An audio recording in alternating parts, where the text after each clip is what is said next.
Independent అవ్వాలని వాళ్ళ ప్రతి ఒక్కళ్ళ కోరిక అది. బయటపడాలి అనుకుంటూ ఉంటారు. బట్ ఏవో వాళ్ళని ఆపేస్తూ ఉంటుంది. ముందుకు రానివ్వదు. సో, మనీ మంత్ర త్రూ మనం వాళ్ళకేం చెప్పొచ్చు అంటారు ఈ ఎపిసోడ్‌లో? అంటే ముందు మనం ఏం చేయాలంటే మన లైఫ్‌లో కొన్ని డిజైన్ చేసుకోవాలి. డిజైన్ చేసుకోవాలనుకున్నప్పుడు కొన్ని విషయాలతోని మనం ఏకీభవిస్తామా? ఏకీభవించమా? దాన్ని బట్టి మీ లైఫ్ ఉంటుంది. అవును. ఒకటి మిమ్మల్ని సమర్థించేవారు. ఓకే. మిమ్మల్ని సమర్థించేవారితో మీరు ఏకీభవిస్తారా? ఒకటి. 2 మీ మీద సానుభూతి చూపించేవారు. ఓకేనా? మీ సానుభూతి చూపించడం అంటే మీకు ఇష్టమా? ఓకేనా? మూడోదేంటంటే మీకు సలహాలు ఇచ్చేవాళ్ళు. ఈ ముగ్గురిని మీరు కంపేర్ చేసుకున్నప్పుడు మీరు ఎలా ఫీల్ అవుతున్నారు అనే దాన్ని బట్టి మీ లైఫ్ ఉంటుంది.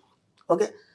మీ యొక్క ఆలోచనలు కానీ లేకపోతే మీ యొక్క పద్ధతులు కానీ ఏదైనా సరే మిమ్మల్ని ఎవరైనా సమర్థిస్తున్నప్పుడు నేను కరెక్ట్గానే ఉన్నా అనే ఫీలింగ్లో ఉంటారు. అంటే మీ తప్పు మీరు తెలుసుకోలేరు. ఓకేనా? అలాంటప్పుడు ఏమవుతుందంటే మీ తప్పు మీకు తెలియనప్పుడు ఎలా సరి చేసుకోవాలో కూడా తెలియదు. అవును. కాబట్టి వాళ్ళు ఏదో ఒకటి చెప్తుంటారు, ఇది బాగానే ఉందంటారు, అన్నిటికి బాగుందంటారు. ఎందుకంటే మీరు డిసప్పాయింట్ కాకుండా వాళ్ళు ఏదో చెప్తుంటారు. అయినంత మాత్రం మనం దాన్ని ఓబే చేసామనుకోండి, దాంతో ఏమవుతుందంటే మన ఉనికిని వ్యక్తిత్వాన్ని మనం కోల్పోవడం అనేది జరుగుతుంది. ఇంకా 2 విషయాలకు వచ్చినప్పుడు కూడా మీకు మీ మీద సానుభూతి చూపించే వాళ్ళు ఉన్నప్పుడు ఏమైపోద్దంటే జాలి సానుభూతి అనేది మన మీద ఎవరు చూపించద్దు. ఎందుకంటే ఎప్పుడైతే మీరు జాలి సానుభూతి కోరుకుంటున్నారో మిమ్మల్ని మీరు తక్కువ చేసుకుంటున్నట్టు లెక్క. అర్థమైందా? ఎప్పుడు కూడా ఏ విషయంలో అయినా సరే ఎవరైనా సరే మీ మీద జాలి చూపించడం కానీ సానుభూతి కానీ చూపిస్తే మీరు తక్కువైపోతున్నట్టు లెక్క. కాబట్టి దాని దగ్గర కూడా రానివ్వకండి ఇవన్నీ. ఓకే. మిమ్మల్ని ఎవరో పొగుడుతారు, పొగిడినప్పుడు పొంగిపోతారు కదా, అది మంచిదే కదా. ఎవరైనా పొగిడినప్పుడు పొంగిపోతారు. ఇక్కడ ఏమవుతుందంటే మీరేంటో మీకు తెలుసు కదా, వాళ్ళు ఇంకా కొత్తగా మిమ్మల్ని పొగిడేదేముంది. కాబట్టి మీరేంటో మీకు తెలిసినప్పుడు ఎవరో పొగిడితే ఎవరు పొంగిపోయాల్సిన అవసరం లేదు. కాబట్టి సింపుల్గా దాన్ని తిరస్కరించండి. ఓకే. ఓకేనా? సున్నితంగా తిరస్కరించండి. అలాగే ఓకే అనండి. అక్కడ ఎక్కువసేపు ఉండకండి. మన సబ్జెక్ట్లో 2 లేవు, పొగడతలు లేవు, విమర్శలు లేవు. ఎందుకంటే నువ్వేంటో నీకు తెలిసిన తర్వాత ఎవరో ఏదో అంటే నువ్వు దాన్ని పట్టించుకునే అవసరం లేదు కదా. కాబట్టి ఇక్కడ నేను ఫస్ట్ చెప్పింది ఏదైతుందో, సెకండ్ చెప్పింది ఏదైతుందో, మూడోది ఏదైతుందో ఈ మూడిటితో మీకు పని లేదు. ఈ మూడింటిని మీ మైండ్లో తీసేయండి.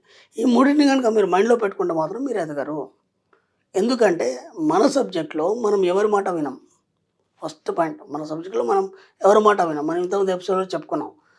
మన ఆలోచనలని మనమే తయారు చేసుకుంటాం, దానికి తగ్గట్టుగా మనమే నడుస్తాం. కాబట్టి ఇక్కడ మంచి అయినా సరే చెడైనా సరే బాధ్యులు మీరే. ఇది బాగా గుర్తుంచుకోండి. మంచి అయినా సరే చెడైనా సరే బాధ్యులు మీరే. అయినప్పుడు దేనికైనా కారణం మీరే అవుతారు. ఒక మంచి జరిగిందంటే దానికి ఎక్కడో బీజం పడింది. దాన్ని ఒకసారి లోతులకు వెళ్ళి ఆలోచించినప్పుడు ఓహో ఇది పలానా టైంలో నేను ఇలా అనుకున్నాను, దానివైపు ప్రయత్నాలు జరిగి ఈరోజు ఇలా మనకి ఇవన్నీ సమకూరినాయని అనుకోవచ్చు. ఒక చెడు జరిగినా సరే ఏమంటే కుంగిపోకుండా మనం ఏం చేయాలంటే దీనికి బీజం ఎక్కడ ఉంది అంటే ఇక్కడ మన సబ్జెక్టులు ఏమవుతుందంటే మీరు ఏదో అనుకొని వదిలిపెట్టేస్తారు, కానీ ఇలా ఎందుకు జరిగిందని మీకు తెలియదు. మన సబ్జెక్టులో ఏంటంటే నేను అన్న తర్వాత మాట్లాడే ప్రతి మాట విశ్వం తీసుకుంటాం. అంటే విశ్వంలో రికార్డ్ అవుతుందని మనం చెప్పుకున్నాం. అన్నప్పుడు అది మంచి కావచ్చు, చెడు కావచ్చు, అది ఏదైనా సరే నీ నుంచే వచ్చింది కాబట్టి ఖచ్చితంగా విశ్వంలో రికార్డ్ అయింది కాబట్టి అదే మీ జీవితంలో ఇవ్వబడింది. ఇప్పుడు దీనికి కారణం మీరైనప్పుడు ఇది విశ్వం ఇస్తుందని మీకు తెలిసిన తర్వాత ఇక ఇతరులు మీరు సమర్థిస్తేంది, మీ మీద జాలి చూపుతేంది, ఏకీభవిస్తే ఉంది, వాటన్నిటితో మీకు సంబంధాలు లేవు కదా.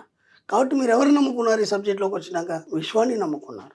అలాగే మీ కాన్ఫిడెన్స్ మీదే మీరు నడుస్తారు. విశ్వం అంటే మీ యొక్క సుప్త చేతనాత్మ మనసు. కాబట్టి ఎప్పుడైతే మనం సుప్త చేతనాత్మ మనసును పట్టుకొని నడిచామో అదేం చేస్తుందంటే మంచి వైపుకి, ఉన్నతి వైపు మాత్రమే దారితీస్తుంది. అంతకంటే మీకు ఇంకా వేరే డిస్టర్బ్ చేయదు, మిమ్మల్ని ఎక్కడ కూడా కింద పడేయనియదు. కాబట్టి ఇంత ఉన్నతమైనటువంటి సుప్త చేతనం యొక్క సబ్జెక్ట్ మన దగ్గర ఉన్నాక మనం ఇంకా వేరే వాళ్ళ మీద ఆధారపడే అవసరమే ఉంది, డిపెండెన్సీ అవసరం లేనే లేదు. కాబట్టి మీ ఆలోచనలు మీరే చేయాలి, ఎవరి మాట వినద్దు, మీకేమనిపిస్తే అది మాత్రమే చేయాలి. మన సబ్జెక్టులో 2 పక్కవాడికి ఇబ్బంది పెట్టద్దు, ప్రకృతికి ఇబ్బంది పెట్టద్దు. ఇప్పుడు ఇవేవైతే నేను ఏవైతే 3 చెప్పాను, ఈ 3 కోవాలో మీ ఫ్యామిలీలో ఎంతమంది ఉన్నారు? ఓకేనా? ఈ 3 చెప్పాం కదా, మీ ఫ్యామిలీలో ఎంతమంది ఉన్నారు, మీ ఫ్రెండ్ సర్కిల్లో ఎంతమంది ఉన్నారు, మీరు ఎక్కడెక్కడైతే వెళ్తారో సమాజంలో ఆ సిచ్యువేషన్లో ఎవరున్నారు ఒక్కసారి మీరు మైండ్ దృష్టి పెట్టేసి ఆలోచించండి. మీకు ఎవరెవరు ఏమేం చేస్తున్నారు, మిమ్మల్ని సమర్థిస్తున్నారా, మీ మీద జాలి పడుతున్నారా, మిమ్మల్ని ఏ విధంగా డ్రాప్ చేస్తున్నారు, అర్థమైందా? ఇవన్నీ మీకు ముందు ఫ్యామిలీగా చూసుకోండి. ఎవరెవరు మిమ్మల్ని ఇప్పుడు మీ అమ్మనే ఉంది, అయ్యో బిడ్డ చాలా కష్టపడతావు, ఇలా కాదు అలా కాదు అన్నప్పుడు మీకు అనిపిస్తుందా? ఒక ప్రేమతత్వంతోనే అంటది, అది దానికి మీరు లొంగిపోతారు. లొంగిపోయి కరెక్టే కదా అని చెప్పేసి నర్వస్గా ఫీల్ అయిపోతారు. అప్పుడు ఏమైపోతుంది, చిన్న పిల్లలాగా ఒదిగిపోతారు. దాంతో ఏమవుతారంటే మీరు ఎదగలేరు. అవి అయిపోయినాయి, అవన్నీ ఎప్పుడూ అయిపోయినాయి కదా.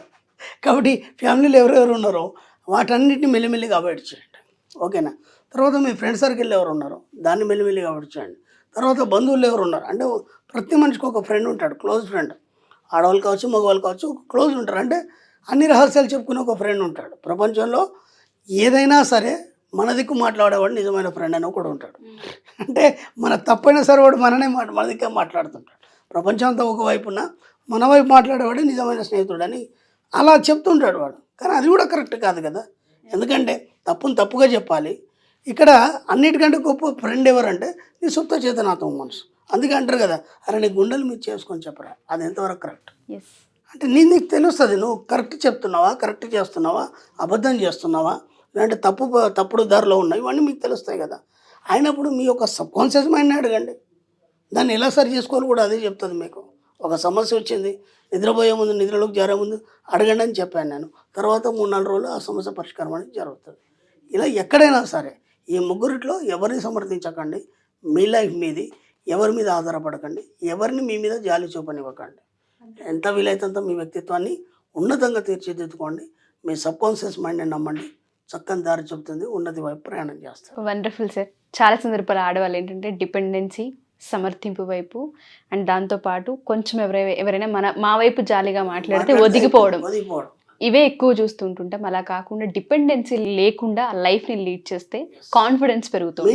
మీరే తీసుకోవాలి. ఎందుకంటే ఇప్పుడు నేను ఇంతకుముందు కూడా మనం ఎపిసోడ్లలో ఆడవాళ్ళ యొక్క మనస్తత్వం గురించి ఎన్నో రకాలు చెప్పినప్పుడు ఇది సబ్జెక్ట్ అంతా కొంచెం కటుగా ఉంటుంది. దీన్ని జీర్ణించుకోవాలంటే కొంచెం టైం పడుతుంది. అదేంటి మా తల్లి కదా నా మీద ప్రేమ చూపిస్తుంది కదా, కాదని అంటే ఎలా ఉంటుంది అని మీకు అనిపిస్తుంది. మెల్లిమెల్లిగా అన్నీ అలవాటు అవుతాయి. సబ్జెక్ట్లోకి ఎంటర్ అయిన తర్వాత ఒక్కొక్కటికి అన్నీ మీకే అర్థమవుతాయి. దాన్ని బట్టి అప్పుడు మీకు ఆ సబ్జెక్ట్లో ఎంటర్ అయిన తర్వాత అనుభవాన్ని పొందిన తర్వాత అప్పుడు మీకు అర్థమవుతుంది కదా ఇట్స్ ట్రూ అనేది. క్లాసెస్ గురించి చాలా మంది అడుగుతూ ఉన్నారు, ఎస్పెషల్లీ ఆడవాళ్ళని చెప్పుకోవాలి. అందులో క్లాసెస్ ఎక్కడున్నాయి, ఒకసారి డైరెక్ట్గా మేము క్లాసెస్కి అటెండ్ అవ్వాలనుకుంటున్నాం, నేర్చుకోవాల్సినవి తెలుసుకోవాల్సినవి ఉన్నాయి అంటున్నారు. ఒకసారి ఆ డేట్స్ అండ్ ప్రాంతాలు ఎక్కడ అనౌన్స్ చేస్తారు? మనకి ఇప్పుడు అప్కమింగ్ క్లాసెస్ అండి 2024లోమ్మా, 28 జూలై బెంగళూరులో ఉందమ్మా. జూలై 28 బెంగళూరులో ఉంది. అలాగే 4th ఆగస్ట్ వచ్చి విజయవాడలో ఉంటుంది. 18 ఆగస్ట్ వచ్చి హైదరాబాద్లో ఉంటుంది మళ్ళీ. అలాగే 25 ఆగస్ట్ వచ్చి హైదరాబాద్లో స్పెషల్ క్లాస్ ఉంది మనకి. 25 ఆగస్టు హైదరాబాద్లో స్పెషల్ క్లాస్ ఉంది. నెక్స్ట్ మా ఎపిసోడ్లో మన స్పెషల్ క్లాస్ గురించి కూడా ఒక చక్కని వీడియో చేద్దాం. ఓకే. అలాగే 1st సెప్టెంబర్ వచ్చి మనకి వైజాగ్లో విశాఖపట్నంలో ఉంటుంది. 8th సెప్టెంబర్ వచ్చి తిరుపతిలో ఉంటుంది. 15th సెప్టెంబర్ వచ్చి రాజమండ్రిలో ఉంటుంది. అలాగే 29th సెప్టెంబర్ వచ్చి అనంతపురంలో ఉంటుంది. దాదాపు 20 సెప్టెంబర్ ఎండింగ్ వరకు మన క్లాసెస్ రన్ అవుతూనే ఉన్నాయి. వాళ్ళకి ఏ ఏరియా దగ్గర అనుకుంటే ఆ ఏరియాలో అటెండ్ అవ్వచ్చు. క్లాసెస్ కూడా చాలా రష్గా ఉన్నాయి. తొందరగా ఎన్రోల్ చేసుకునే ప్రయత్నం చేయండి. తప్పకుండా sir. Thank you sir. Thank you so much. Thank you అమ్మా. సుమన్ టీవీలో మీ పర్సనల్ అండ్ బిజినెస్ ప్రమోషన్స్ కోసం కింది నెంబర్కి కాంటాక్ట్ చేయండి.